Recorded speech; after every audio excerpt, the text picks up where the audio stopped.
विद्यार्थी मित्रांनो, या व्हिडिओमध्ये आपण बघणार आहोत लॉगॅरिथमचे रूल्स ऑफ लॉगॅरिथम. मागच्या व्हिडिओमध्ये आपण बघितलं होतं लॉगॅरिथम म्हणजे काय, तर कोणत्याही संख्येचा आपण लॉगॅरिथम काढू शकता, कोणत्याही संख्येचा लॉग आपण काढू शकता. तर लॉगॅरिथमचे रूल्स असतात, कोणत्याही गोष्टीचे बघा रूल्स असतात. जसं आपल्याला माहिती आहे गुणाकाराचे रूल असतात, भागाकाराचे रूल असतात, बेरीजचे रूल असतात, वजाबाकीचे रूल असतात. आपल्याला बॉडमास रूल माहित आहे. 4-5 ऑपरेशन एकदा दिले तर रूल काय आहे हे आपल्याला माहित आहे. अगोदर गुणाकार भागाकार करायचा, नंतर बेरीज वजाबाकी करायची, त्याच्या अगोदर ब्रॅकेट सोडवायचा, हे सर्व आपल्याला माहिती आहे. या व्हिडिओमध्ये याच्यामध्ये आपण या क्लासमध्ये बघणार आहोत की रूल्स ऑफ लॉगॅरिथम. तर लॉगॅरिथमचे रूल्स काय आहेत, तर सगळ्यात अगोदर आपण 1 बाय 1 बघूया. हे बघा logarithm.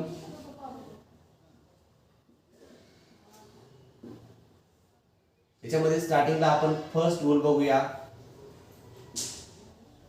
Log of m into n मल्टिप्लिकेशनचा रूल आहे हा, टू द बेस a.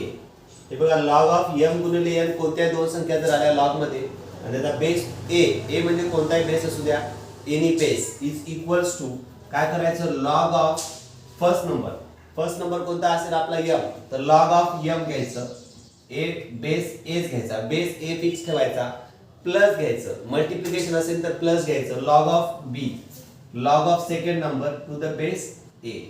म्हणजेच हा रूल आपल्याला काय सांगतो की जेव्हा लॉग मध्ये दोन संख्येचा गुणाकार येतो त्यावेळेस आपण log of m into n असेल तर लॉग ऑफ फर्स्ट नंबर घ्यायचं, नंतर प्लस घ्यायचं, लॉग ऑफ n घ्यायचं आणि दोन्ही पण लॉगचा बेस a घ्यायचा. जेव्हा आपल्याला a बेस म्हणजे एनी बेस, तर त्या ठिकाणी आपण a बेस घेऊन त्याला सेपरेट करायचं. आता आपण याचे एक्झाम्पल्स बघूया. हा रूल खूप इम्पॉर्टंट आहे. याच्यामध्ये बघा समजा मला काढायचा आहे log of 30 into 40 to the base 2, log of 30 into 40 to the base 2. तर मी काय करेन, लॉग मध्ये दोन संख्या आल्या 30 आणि 40, तर मग आपल्याला काय करायचं, लॉग मध्ये 30 घ्यायची प्लस लॉग मध्ये 40 घ्यायची. Log of multiplication is equal to log of first number in the multiplication plus log of second number in the multiplication. So इथं आपण घेऊया log of 30 to the base 2 plus log of 40 to the base 2. अशा प्रकारे आपण ते separate करू शकता. आणखी एक एक्झाम्पल बघूया. हा फर्स्ट एक्झाम्पल. सेकंड, समजा लॉग ऑफ 2 इंटू 3 असेल आणि बेस घेऊया e म्हणजे काय असते, e is a irrational number. जेव्हा आपल्याला लॉगचा बेस काही दिलेला नसतो त्यावेळेस तो e घेतात आणि असा e दिला तरी पण घेऊ शकता, याला म्हणायचं नॅचरल लॉग.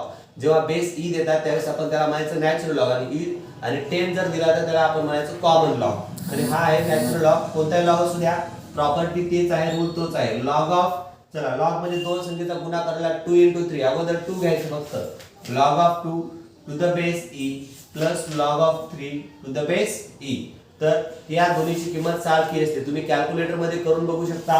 लॉग ऑफ 2 गुणिले 3 6 चा लॉग काढू शकता, किंवा मग 2 चा लॉग आणि 3 चा लॉग हा 6 चा लॉग एवढाच येतो. हे तुम्ही व्हेरीफाय करू शकता कॅल्क्युलेटर मध्ये. चला तर आपण आता दुसरा रूल बघूया. सर्वांनी हे रूल लिहून घ्यायचा आहे. याच्यानंतर आपण रूल नंबर सेकंड बघूया. रूल नंबर सेकंड आहे डिव्हिजन साठी. सेकंड रूल आहे डिव्हिजन साठी. तर रूल आपला असा आहे की log of m divided by n to the base a. a म्हणजे एनी बेस. a म्हणजे एनी बेस. जर लॉगच्या मध्ये जर दोन संख्येचा भागाकार आला तर लॉग कसा काढायचा बघा, एकदम सोपा आहे. याला म्हणायचं न्यूमरेटर अंश आणि याला म्हणायचं डिनॉमिनेटर म्हणजे छेद. तर लॉग कसा काढायचा, लॉग ऑफ न्यूमरेटर अंशाचा लॉग घ्यायचा, बेस तर जो आहे तोच घ्यायचा, a असेल तर a बेस घेत राहायचा, minus log of n to the base a. तर जेव्हा जेव्हा आपल्याला एखाद्या अपूर्णांकाचा लॉग काढा म्हणतात त्यावेळेस आपण अगोदर अंशाचा लॉग काढायचा मायनस छेदाचा लॉग काढायचा, log of minus log of n आणि बेस कोणता घ्यायचा दोन्हीकडे, हा जो a आहे तर दोन्हीकडे पण a बेस घ्यायचा. याचा आपण एक उदाहरण बघूया. Let's take an example of this. Log of 3/2 to the base e. Suppose we want to find the log of 3/2 to the base e. Here is the fraction, 3/2 is the fraction. So what is the rule? Log of fraction is equal to log of numerator minus log of denominator. So which is equals to log of numerator कोणता आहे सांगा, 3 to the base e minus log of 2 to the base e. बेसला e घेत राहायचं, नाही घेतलं तरी पण चालेल, घेतलं तरी पण चालेल. चला हे झाला आपला रूल. अजून एक एक्झाम्पल सांगतो. Log of 20/30 to the base 2 is equal to काय द्यायचं सांगा बरं. इथं न्यूमरेटर कोण आहे 20, डिनॉमिनेटर कोण आहे 30. तर log of 20/30 कसं काढायचं. अगोदर log 20 चा घ्यायचा न्यूमरेटरचा, log of 20 to the base 2 minus log of 30 to the base 2. हा रूल आहे डिव्हिजन ऑफ 2 नंबर साठी. 2 नंबरचा भागाकार आल्यास log of अंशाचा log मायनस छेदाचा log असं आपण त्याला लिहू शकता. तुम्ही कॅल्क्युलेटर वर करू शकता. तुमच्या कॅल्क्युलेटर मध्ये log फाइंड करण्यासाठी एक बटन असते, त्याचा यूज करून तुम्ही log काढू शकता. आणि हे एक इक्वेशन आहे. अगोदर अशा प्रकारे log काढू शकता किंवा वजाबाकी करून log काढू शकता. अंशाचा log मायनस छेदाचा log, log of numerator minus log of denominator, we get the same answer. Now let's come to the next property. आपण आता नेक्स्ट प्रॉपर्टी बघूया. थर्ड प्रॉपर्टी ही आहे एक्सपोनेन्शियल फंक्शन साठी, एक्सपोनेंट साठी. समजा थर्ड आहे पॉवर असेल तर log of m to the power n to the any base is equals to. आता बघा log च्या मधली जी संख्या आहे ती घातांक रूपामध्ये आहे. m चा n वा घातांक m raised to n असं जर असेल आणि बेस हा जो आहे log चा बेस हा कोणती संख्या असेल बेस, तर याचा log कसा काढायचा एकदम सोपा आहे. याला log करण्याचा रूल असा आहे की हा जो n आहे घातांक, हा जो n आहे तर त्या घातांकाला आपण log च्या गुणाकारामध्ये आणू शकता. म्हणजेच is equals to n log m to the base a. तर बेस तर तोच घ्यायचा. हा जो n आहे तर तो n मी समोर आणला तर log मध्ये उरलं काय log m to the base एवढं उरलं log मध्ये. म्हणजेच याचं एक एक्झाम्पल घेऊया आपण. बघायचं एक्झाम्पल आहे. समजा मला काढायचं log of 3 to the base 5 आणि टू द बेस 2. बघा कुणाचा log काढायचा मला 3 चा 5वा घातांक 3 raised to 5. I want to find the log of 3 raised to 5. तर हा जो पॉवर आहे 5 ला कुठे घ्यायचं 5 ला घ्यायचं मल्टिप्लिकेशन मध्ये. हा 5 ला इथं गुणाकारात आणि आपण log च्या समोर आणायचं. म्हणजे 5 ला जर मी log च्या समोर आणलं तर मला भेटेल log of 3 to the base 2. चला तर मी आता फक्त 3 चा log काढेल बेस 2 घेऊन आणि त्याला 5 ने मल्टिप्लाय करेल. याचं उत्तर आणि याचं उत्तर सेम टू सेम भेटेल. You can check in the calculator. अजून एक एक्झाम्पल घेऊया. समजा मला काढायचं log of 10 चा cube and to the base 10. log of 10 चा क्यूब to the base 10. तर या ठिकाणी पॉवर कोण आहे 10 चा तिसरा घातांक आणि या log चा बेस पण 10 आहे. हा बेस आहे. हा एक संख्या आहे 10 चा घन. 10 चा घन log काढा म्हणलं तर रूल काय सांगतो की जो घातांक आहे त्याला समोर घेऊ शकता. Power can be multiplied. म्हणजे take 3 in the multiplication of log. So I get log of 10 to the base 10. In this way you can find the answer. अशा प्रकारे आपण हा रूल यूज करू शकता. चला तर आता घेऊया next rule number 4. Come to the rule number 4 of the logarithm. चला याचा रूल असा आहे we can take the reciprocal of log. से बघा log of a to the base b असेल which goes to 1 upon log of b to the base a. तर आपल्याला जर आपण असं केलं तर आन्सर रिमेन सेम. रेसिप्रोकल जर केलं तर log चा बेस आणि त्याच्यामधली असलेली संख्या इंटरचेंज होते. log of a to the base b ला मी काय करेन log of b to the base a divide मध्ये लिहू शकतो. फॉर एक्झाम्पल समजा माझ्याकडे आहे log of 10 to the base 2. ह्यालाच मी 1 upon 1 च्या भागाकारामध्ये असं लिहू शकतो. log of या 2 ला वर घेईन, 2 ला समोर आणि 10 घ्यायचा बेसला, which is both are equal. आता हे दोन्ही पण इक्वल आहे. log of a to the base b is equal to 1 upon log of b to the base a. बेसची संख्या वर घ्यायची, वरची संख्या बेसला घ्यायची.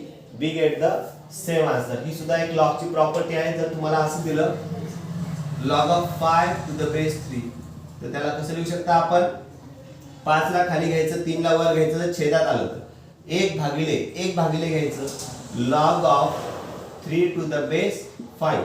तर this is also the rule of logarithm. हा सुद्धा लॉगरिथमचा एक रूल आहे. याच्यानंतर आपण घेऊया next rule change of base property. Change of base property काय सांगते की आपण लॉगचा बेस चेंज करू शकता. एक नवीन बेस घेऊन आपण लॉगचं डिव्हिजन करू शकता. ही आहे आपली पाचवी प्रॉपर्टी.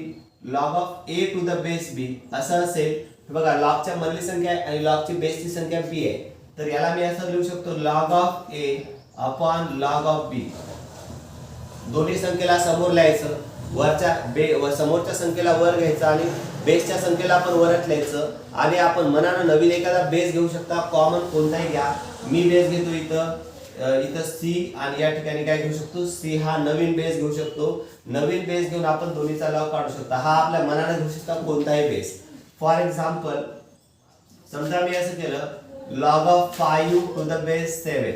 आता बघा log of 5 to the base ला change of base property use केली. तर चेंज ऑफ बेस प्रॉपर्टी काय सांगते, अगोदर दोन्हीचा लॉग घ्या डिवाइड मध्ये.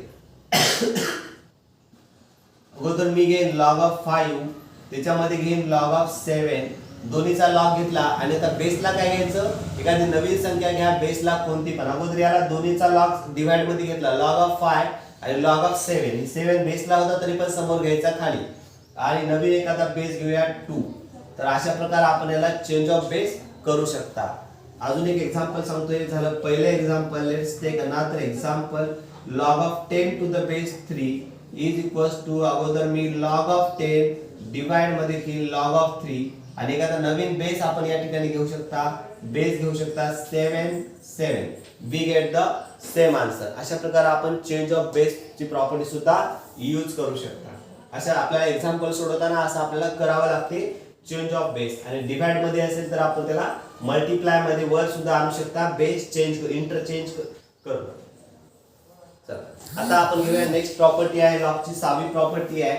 6वी property log of a to the base a always is equal to 1 असते. Log of a to the base a always is equal to काय असते, 1 असते.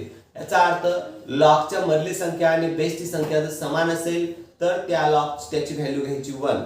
फॉर एक्झाम्पल बघा, समजा तुम्ही कॅल्क्युलेटर मध्ये टाकू शकता एखादं एक्झाम्पल तुम्ही कॅल्क्युलेटर मध्ये असं कोणतेही टाका.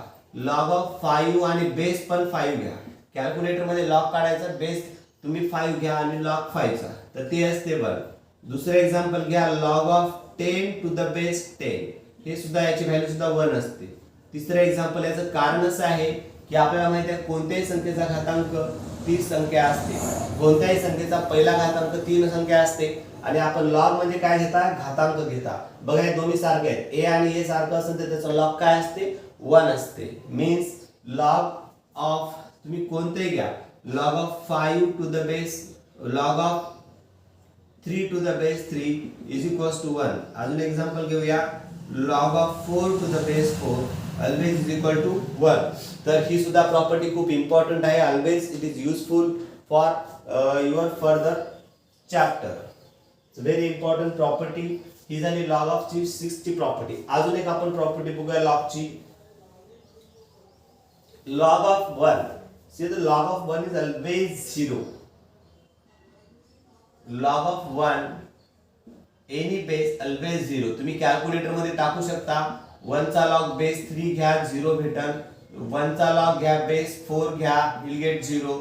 कॅल्क्युलेटर मध्ये टाकून बघा तुम्ही. 1 चा लॉग 5 घेऊन बेस 1 चा लॉग बेस 5 घ्या ऑलवेज 0. म्हणजे लॉग ऑफ 1 ऑलवेज 0. 1 चा लॉग ऑलवेज काय असते, 0 असते.